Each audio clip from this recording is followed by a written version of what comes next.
Good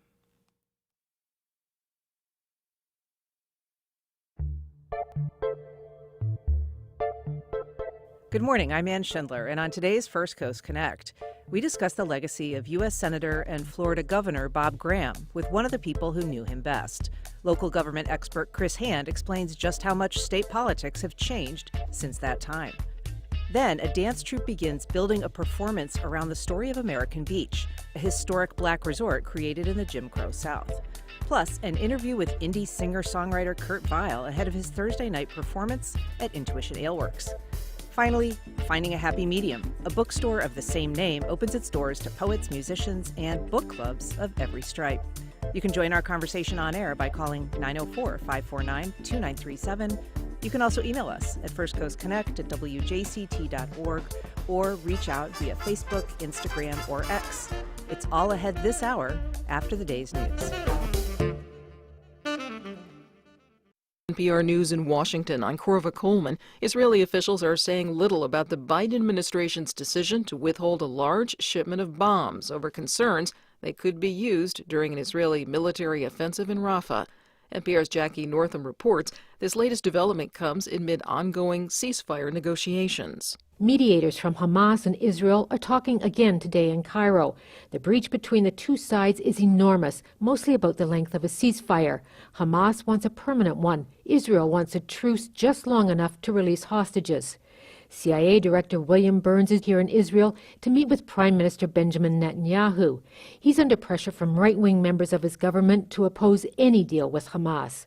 Meanwhile, the families of dozens of Israeli hostages held by Hamas are pushing Netanyahu to come to an agreement with the militant group so the captives or their remains can be returned to Israel. Jackie Northam, NPR News, Tel Aviv. The superintendents of several public school districts will testify before a House committee today.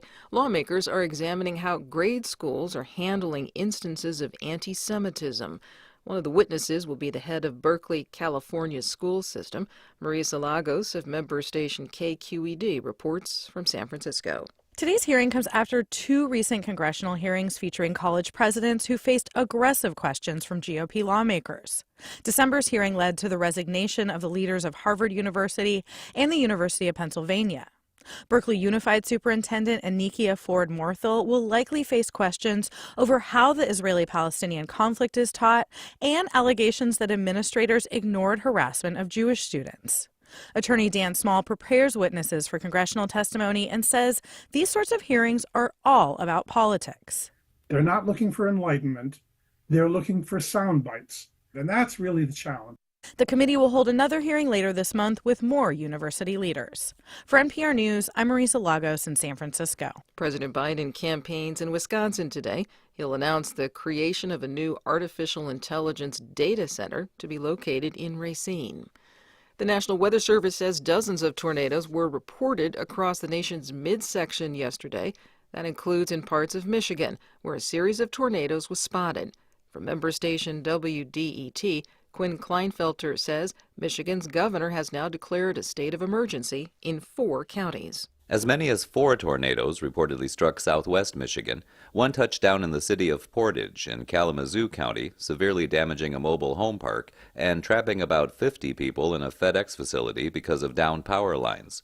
Officials say there were no fatalities or serious injuries, though as many as 20 people were hospitalized after being hit by flying debris. Quinn Kleinfelter reporting. You're listening to NPR News. It's now 4 minutes after 9 o'clock. This is WJCT News, 89.9 in Jacksonville. Governor Ron DeSantis stopped off in Cape Canaveral yesterday to sign a sales tax holiday bill into law. And as Chris Young reports, the governor also addressed rumors of a special session and protests at Florida universities. DeSantis was joined by Executive Director of the Florida Division of Emergency Management, Kevin Guthrie, to sign House Bill 7073. The bill continues scheduled tax holidays on school supplies, hurricane preparedness items, and more. It also introduced a new tax waiver for property insurance. This comes as Floridians face high homeowners insurance premiums. We are waiving all taxes on insurance premiums for a full year for homeowners policies and flood insurance policies. And so we're trying to provide relief. During the Q&A session, DeSantis said he would not have a special legislative session. He was also asked about campus protests occurring around the state. They should not be able to camp out on university lawns. I know they tried to do that at UF and FSU, and they got escorted out very quickly. That's what should happen at Florida universities. The inmates do not get to run the asylum here. The next sales tax holiday is from June 1st through 14th. Floridians can get hurricane preparedness items such as tarps, batteries, and flashlights tax-free. In Tampa, I'm Chris Young. It's now 77 degrees in Jacksonville, mid-90s this afternoon, sunny and breezy at the beaches today. Support for NPR comes from NPR stations. Other contributors include Workday. With AI at the core of its platform, Workday is committed to delivering continuous innovation to help teams stay agile. Workday, the finance and HR platform for a changing world.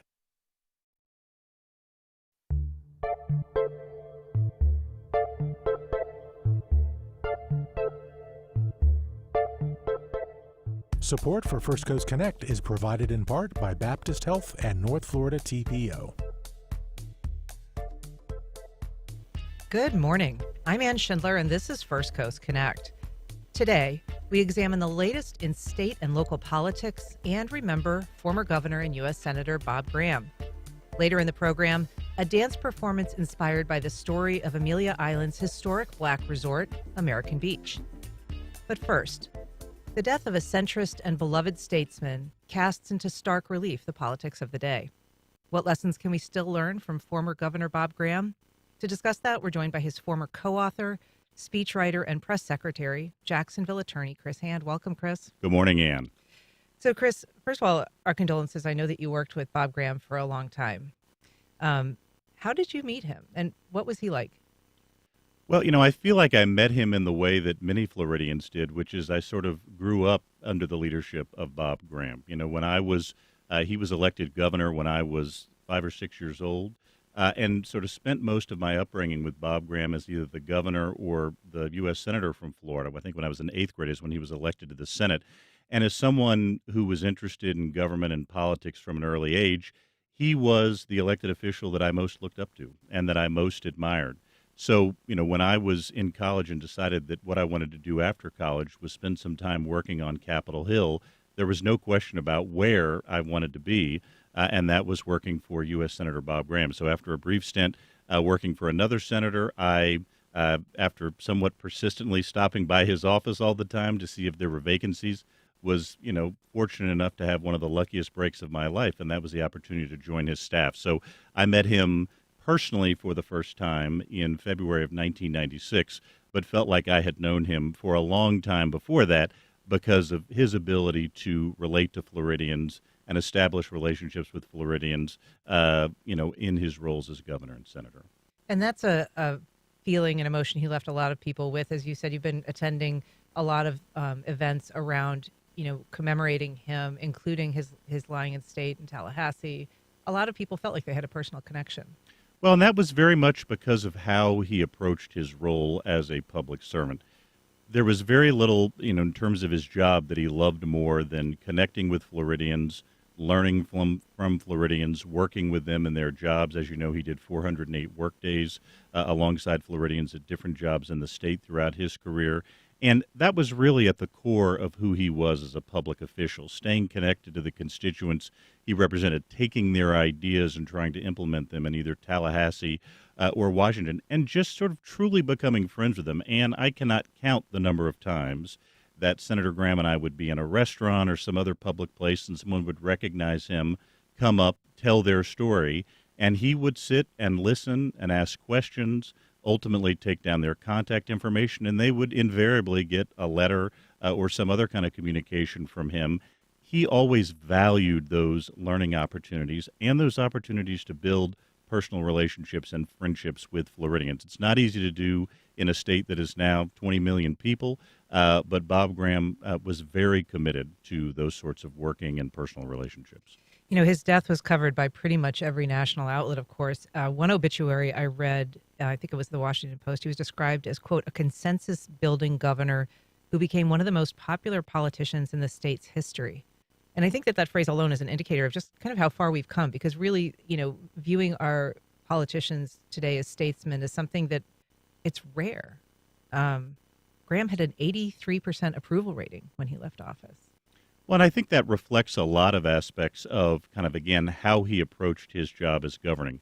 He was never partisan. I mean, one of the first things he told me the first week I was working in his office in Washington was, the way we do things here is we look for opportunities to work across party lines and work with Republicans because we want to be consensus building here. We might be Democrats, but at the end of the day, we're representing the entire population here in Florida. And so we want to make sure that we work with anybody who's going to help us do that. And he was truly committed to that. He had during the time I worked for him in the United States Senate, had a very close working relationship and personal friendship with Connie Mack, his Republican colleague from Florida. They were truly friends and worked together very effectively on a number of issues. Just one example, during that period of time, Bill Clinton was president. There was, for parts of that or most of that, a Republican majority in the House and Senate. One of the issues, an issue we still see today, was the issue of getting judges approved or getting new judgeships approved by the United States Senate and the House so Florida could meet its ever-growing population. Many states struggle with that. One that didn't was Florida, because Bob Graham and Connie Mack had such a close relationship. They involved each other in their judicial selection processes and in the process of getting these nominees. Because of that collaboration, Florida was in a much better place. That's how he approached his job at every rung of public service, whether it was in the legislature or governor or a U.S. Senate, wanting to build consensus, work across party lines, and be forward-thinking. And I think all of that helped him be very effective and, develop that level of support from Floridians. And the praise that he received since his death from Republicans, I thought it was very interesting. Former Mayor John Payton, a Republican, called him, quote, genuine, authentic, practical, transparent, ethical, and the standard bearer for what a statesman could and should be. Really remarkable praise in what is a hyper-partisan era. But it's worth remembering, John Payton's father sold to the state the Guana property that is, that little giant preserve in northeast St. Johns County. That was because of Bob Graham. Well, it's one of the many monuments to Bob Graham that exist here in Northeast Florida, Ann, and you're absolutely right. Almost, exactly 40 years ago, in this period in the 1980s, the state of Florida, when Senator Graham was governor at that point, and the Gate Corporation, led by Herb Payton, reached an agreement to preserve Guana Preserve in sort of the Ponte Vedra, St. Johns County area. For anyone who hasn't spent time at Guana, I highly encourage it. I like to hike there and think of Senator Graham every time I do. That was a remarkable example of public-private cooperation on environmental preservation, but it's just one of several. For example, if you go into the northern part of our Northeast Florida region, Big Talbot Island State Park, that also exists because when Senator Graham was Governor Graham, he worked to preserve that for future generations. So those are just a couple of the many monuments here in Northeast Florida to Senator Graham's work, his dedication, and his effectiveness. Well, I want to move on now to a topic that seems bound to break any day now. The city and the Jaguars have long been saying May was the month for an agreement to renovate the stadium, that it would come before the Jacksonville City Council in May. So May's here. What happens now, Chris? Well, what we're told is going to happen is that at some point these agreements are going to be brought before the city council. The city's lead negotiator, Mike Weinstein, has said that it will not be an agreement. It will be more like 7 or 8 agreements, hundreds of pages for this deal, which could be somewhere in total, including the city's contribution, in the range of $1.5 billion or so. So the process will be like there have been for other agreements the city has had with the Jaguars. The mayor's office will likely bring that to the city council, and then the council will have a period of review.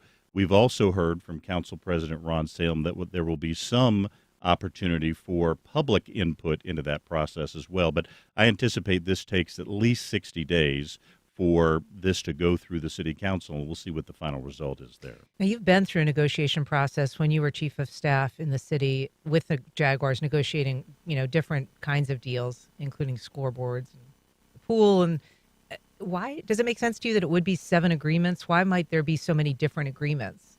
Because it could cover a lot of different aspects. One is going to be a funding agreement, obviously, in terms of how does the city fund its, it's not clear, and I guess whenever the deal is announced, we'll find this out.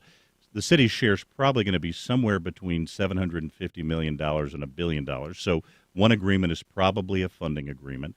There's probably another agreement that relates to the naming and signage on the new stadium.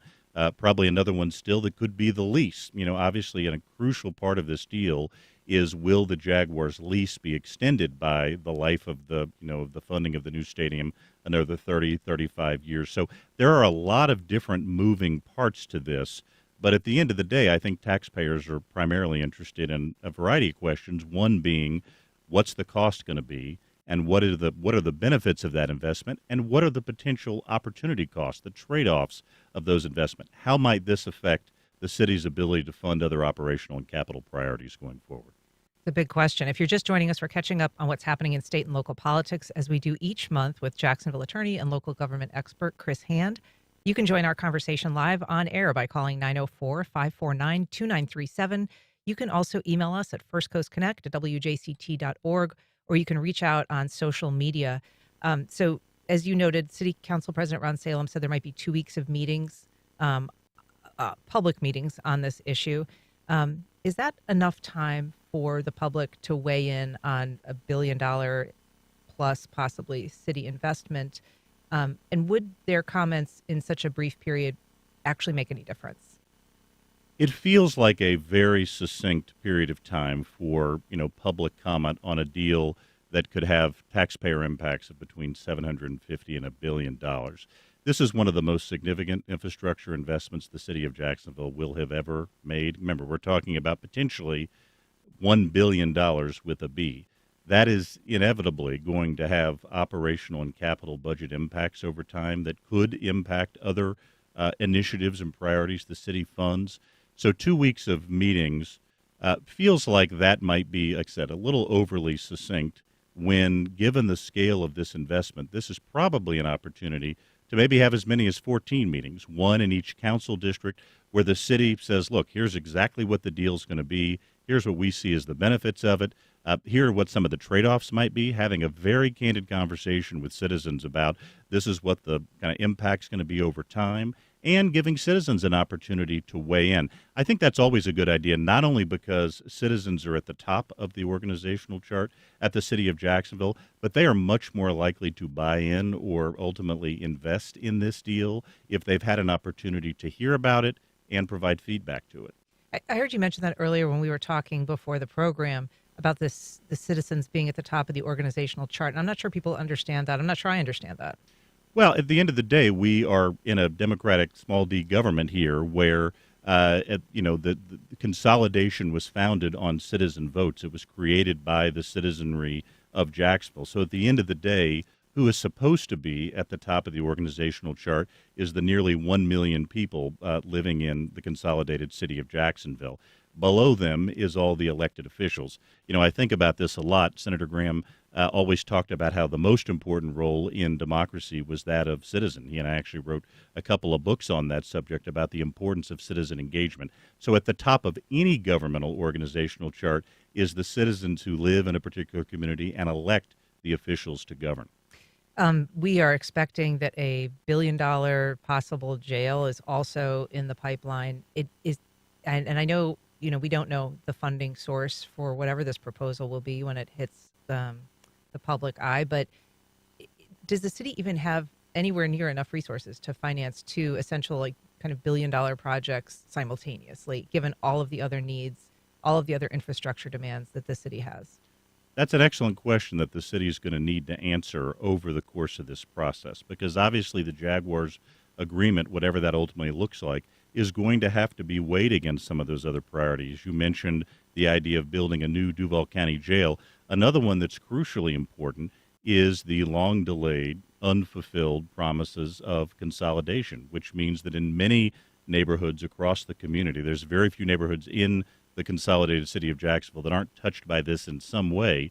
There are decades-old, 55-plus year infrastructure needs that have still not been met, whether that's converting from septic tanks to central sewer, whether that's paving or illuminating streets, whether that's building sidewalks, whether that's making sure neighborhoods have potable drinking water, and that's just a few examples. We have pressing infrastructure needs around this community. So all of that has to be weighed in concert with the stadium and the jail. And I think even more important, why the city have a robust schedule of community conversation so people can hear how this fits into the overall kind of infrastructure needs of the city. Well, we're sure to revisit this issue when, and expected to be soon. We'll hear some announcement about this. I want to move on to the topic of ballot initiatives that are going to be coming before voters in November. There are 6 currently teed up.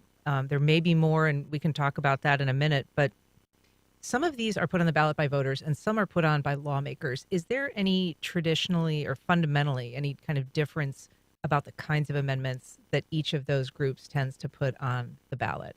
Well, I think there's a big difference in the process to get those amendments to the ballot. Obviously, the legislature can do that with supermajorities in both houses, so that happens, relatively. It's a relatively straightforward process.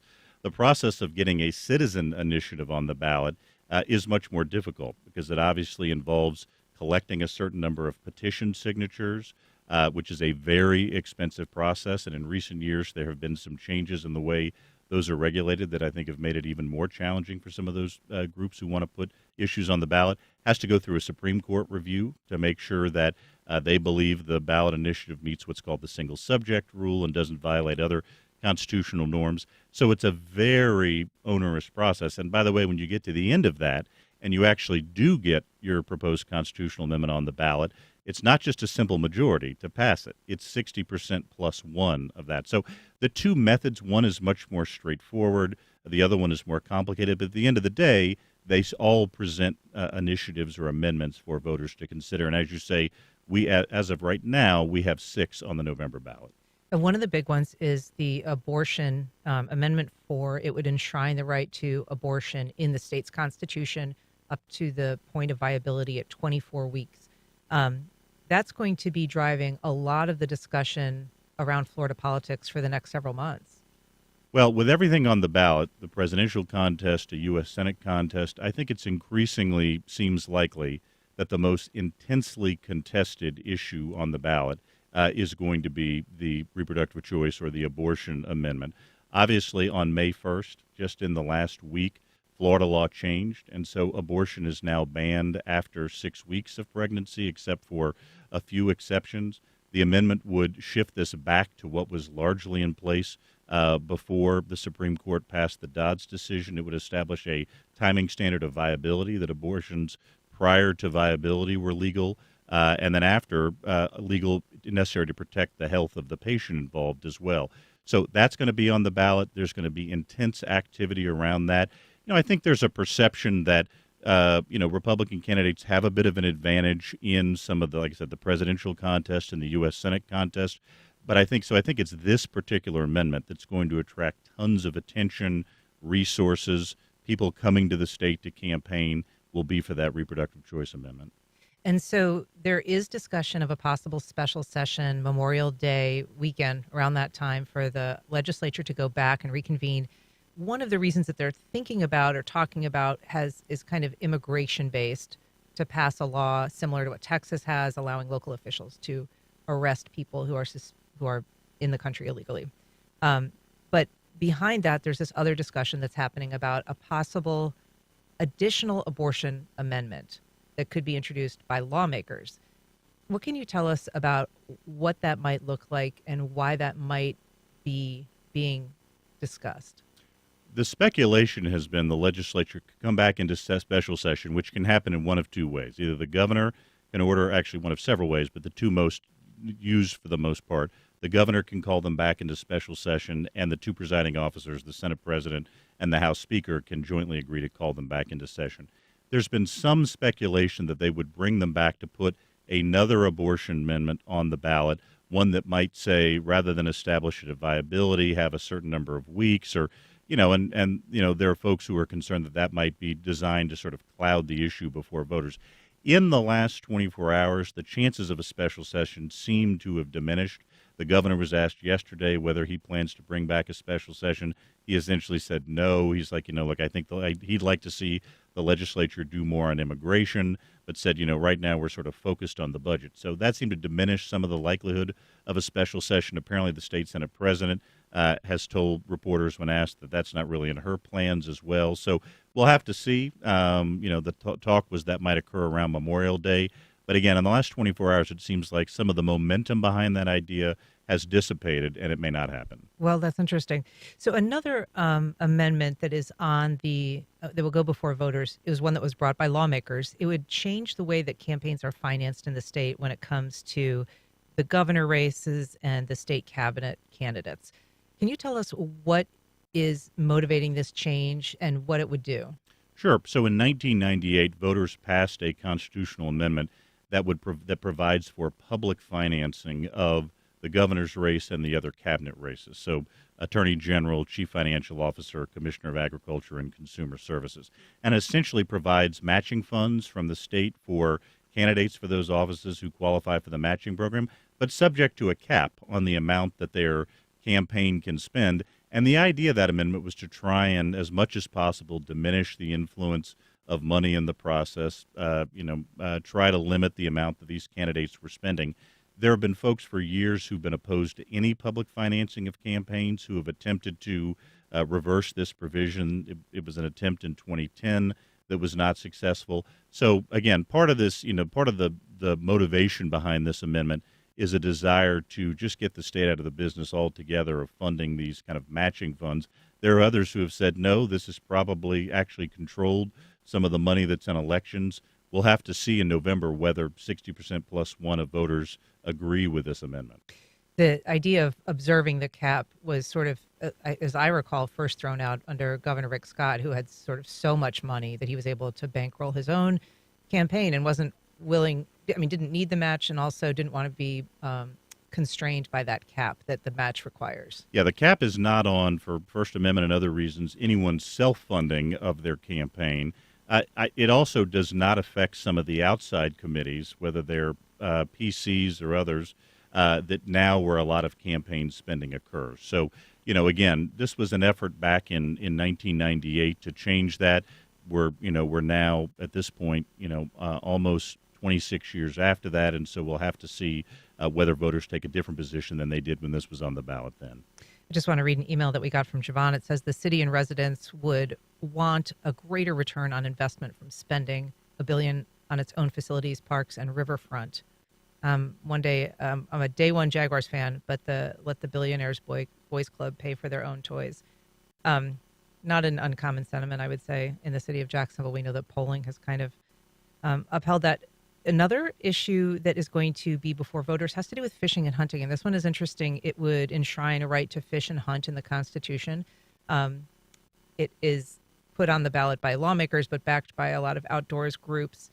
One of the things that it says is not only would the right to fish and hunt be preserved in the Constitution, but it would be preserved forever as a right and preferred means of responsibly managing wildlife.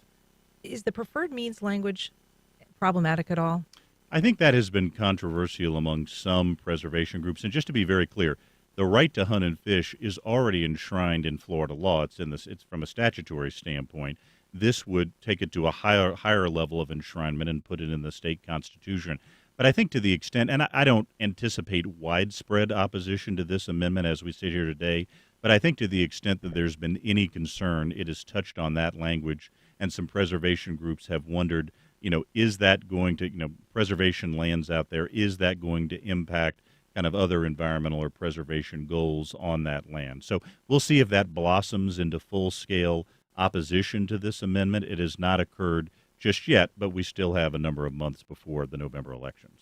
So there are also ballot amendments that will be making school board elections, would make school board elections partisan. It would provide for a larger property tax break for people with homestead exemptions. It would make marijuana legal from a recreational standpoint. And those are all things that we'll probably be discussing in the months ahead. But I want to at least briefly touch on the school board search for a superintendent. So yesterday, the Duval County School Board narrowed down to 2. They're finalists in their superintendent search. This is their second attempt to search. The first time they didn't get enough qualified applicants. How do you feel about the current pool of applicants and the process in terms of finding somebody who is up to the task? Well, as we know, this is take two of this process. During the academic year, the Duval County School Board did an initial search, which I think only attracted 5 or 6 candidates total. So they decided to kind of shelve that search and start anew, have one that this time has been led by the Florida School Boards Association that produced, somewhere in the range of 20 candidates. They narrowed it down to 5 semifinalists, have now narrowed it down to 2 finalists. One who was most recently the superintendent of the Lee County Schools in Southwest Florida, and another who is the chief of staff at the Loudoun County Schools in the Washington, D.C. suburbs. So, again, this is another opportunity for citizen engagement. I believe this coming Monday, the 13th, and that evening at Everbank Field, the Duval County Schools are hosting a community forum with the 2 finalists and the candidates. That is an excellent opportunity for citizens to show up, attempt to ask questions, try to find out where these 2 potential superintendents stand on the many crucial issues that are going to be facing the Duval County Public Schools in the years to come. And so many issues. So that public meet and greet opportunity is, as you said, Monday, May 13th. It's from 6 to 8 at Everbank Stadium. I just want to ask briefly, one of those 2 candidates has a recommendation from the head of the schools in Florida, Manny Diaz. Does that tip the scales in his favor? That'll be very interesting to see how, those kind of factors. Obviously, this has been a sort of unprecedented time in public education, particularly with the relationship between the State Department of Education and a variety of individual school districts around the state. It'll be interesting to see how those sorts of factors kind of play into this. I think important to remember, though, that this is really, at the end of the day, basic math. There are 7 school board members. In order to be selected as a school superintendent, they need the support of 4 of those school board members. It's always preferable if you can have consensus, if you can have 6 or 7 of the school board vote on that. But, there's a lot of 4-3 votes in this day and age in the school board. So it's whichever candidate can attract 4 votes who will be the next Duval County school superintendent. Well, Chris Hand, thank you so much for coming on the program. We love seeing you every month. Great to see you, and look forward to seeing you next month. All right. Up next, classical ballet meets traditional African dance in a performance that commemorates the Harlem Renaissance.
Welcome back. A festival rooted in Amelia Island's cultural landscape showcases classical and contemporary movement while serving as a retreat for dancers. I'm joined now by Susie Dodge, Executive Director of the Amelia Island Dance Festival. Hi, Susie. Hi. It's great to be here. Thank you. It's great to have you. So how did you personally come to dance? So I'm originally from Jacksonville. I graduated from Douglas Anderson. I went on to college and found my way to New York, and I had a career as a modern contemporary dancer with Paul Taylor. And then had my own dance company for about 7 years, Dodge Dance Company in New York. And what is it about dance that appeals to you and the people that you work with? It's, the connection to the body and expression through the body without words. That, it's kind of a sense that we all started dancing, movement as our first language. And I think it's a great outlet for people to find their way to express themselves. So the Amelia Island Dance Festival, it's been around for a number of years now. Talk a little bit about how it came into being and how long it's been around. Yes, so it was in the passing of Paul Taylor, I was in a room sort of with a lot of different people in the dance world in New York, and they kind of inspired us all to go out and to keep the mission on with dance as an art. And so when I came back to the island, I noticed there was a lot of festivals of music, and I thought there's a lot of amazing dance in Florida, Northeast Florida, and I wanted to find a way to collectively bring it together. And so in 2019, we did our first one, and it sold out, and there was an audience for it.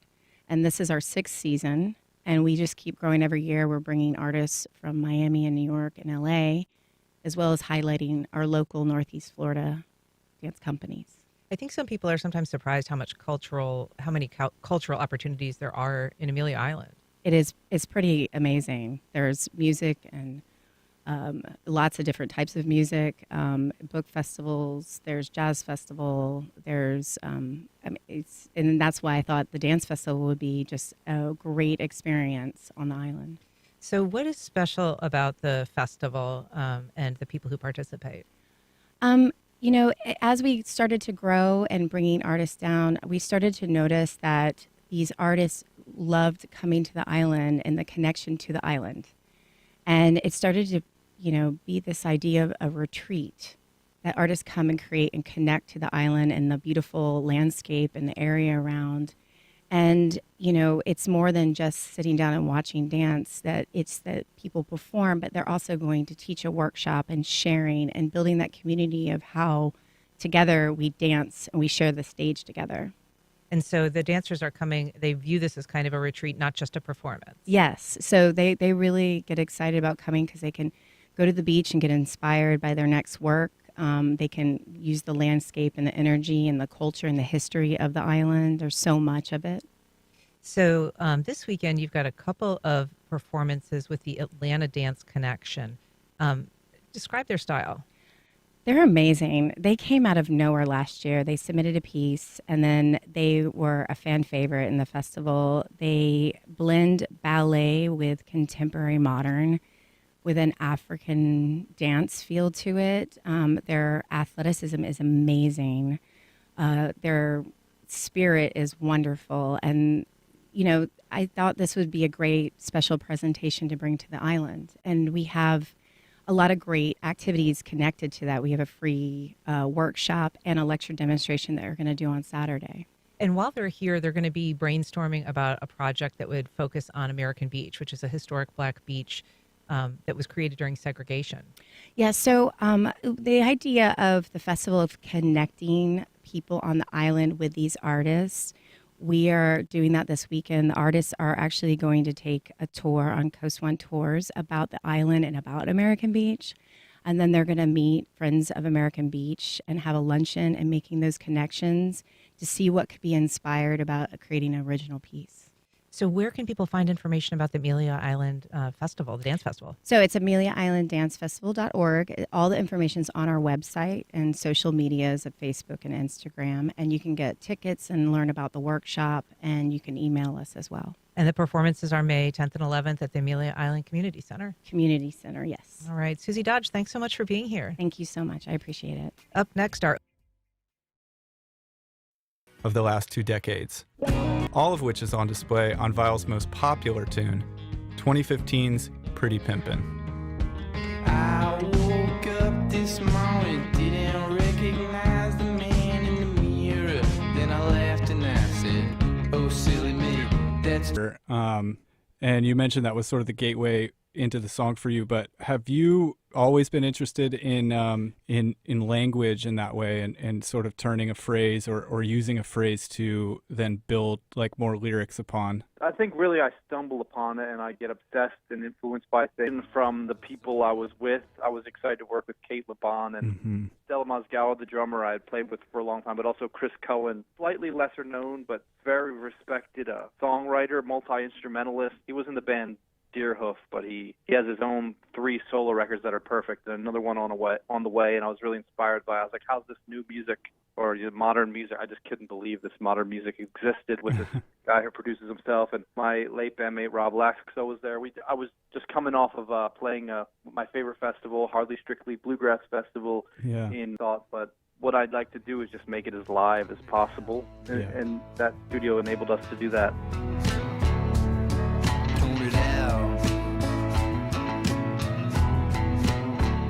I looked at the credits for the track, and you play bells and guitar, and then you mentioned that earwormy piano melody that you said you kind of brought to the table. You had it in the bag.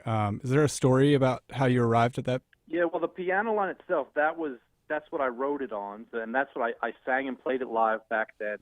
It's just sort of arpeggiating. I mean, I play cyclically anyway, but this is back then. I'm even a little better at piano now. I kind of compose on it pretty much every day, like either C to F to G or A to E to D, right, or to G to whatever. I am also hoping to be there. That was WJCT's arts and culture editor, Matt Shaw. Stick around. We'll be right back with a bookstore cafe that manages to find a happy medium.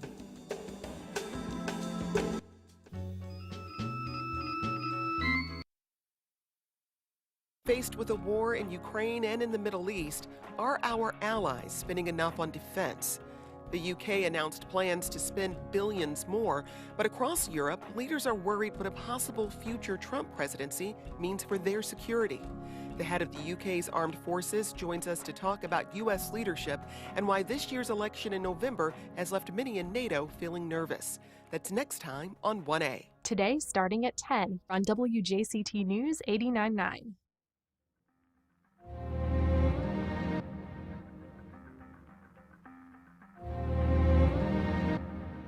And we're back. A new kind of independent bookstore has found a home in the heart of Riverside.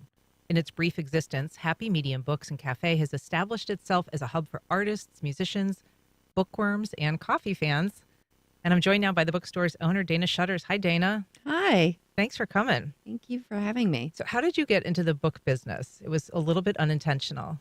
Yes, I moved up here from Orlando with my family 2 years ago. I'm a retired teacher and librarian. And I was walking by this upcoming bookstore that was opening, and I contacted the original owner, Annie, and to see if she needed some help.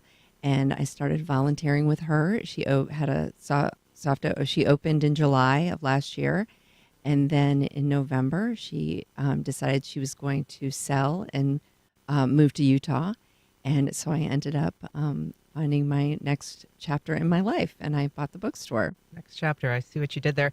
Where is the store located for people who haven't been by it? We are in historic Riverside, in the Park and King area in the Whiteway building. Okay. So you come to this business as a retired librarian. You obviously have an interest in books, but this bookstore aims to be more than just a bookstore. Yes, we are new and gently used books. We also have a cafe. We sell local, where we have local coffee and pastries, and we do a lot of events in the cafe.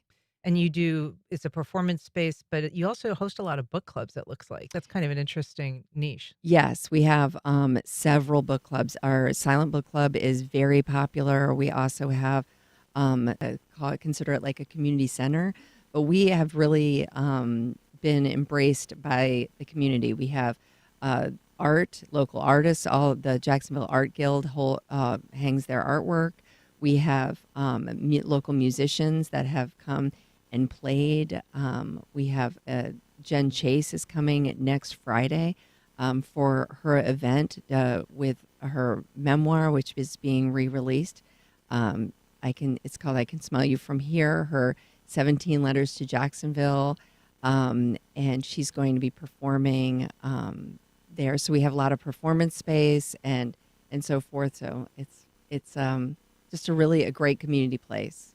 And you've also been trying to focus on local authors. I mean, obviously, Jen Chase is a local and known quantity. She's been on this program before, and that performance, no doubt, will be tremendous. But you've also been trying to cultivate a collection of Jacksonville, or at least Northeast Florida-based authors. Yeah, we have local author shelves, and we do second Sundays with local poets and authors.